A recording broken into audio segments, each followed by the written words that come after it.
O bo tempo existente e as ganas de competir foron a tónica xeral dunha proba que reuniu a uns 261 atletas, chegados dende diferentes clubs de toda Galicia.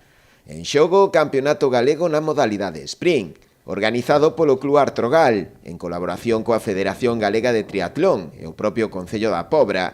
A proba volvía ao calendario despois de varios anos en disputarse por mor da pandemia. Os atletas participantes iniciaron a competición na Praia do Areal, coa proba de natación, cunha longitude duns 750 metros.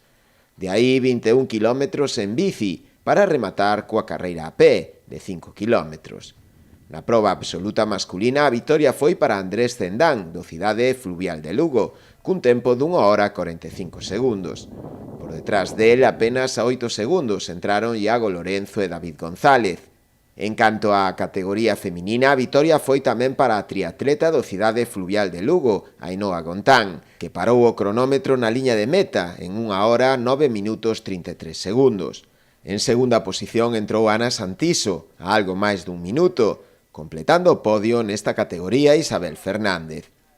A competición, que se desenvolveu sen incidentes de consideración, tivo tamén un amplo seguimento de público, ao desenvolverse na súa ampla maioría pola zona portuaria e polo paseo marítimo do Areal, habilitando o recheo como zona de transición.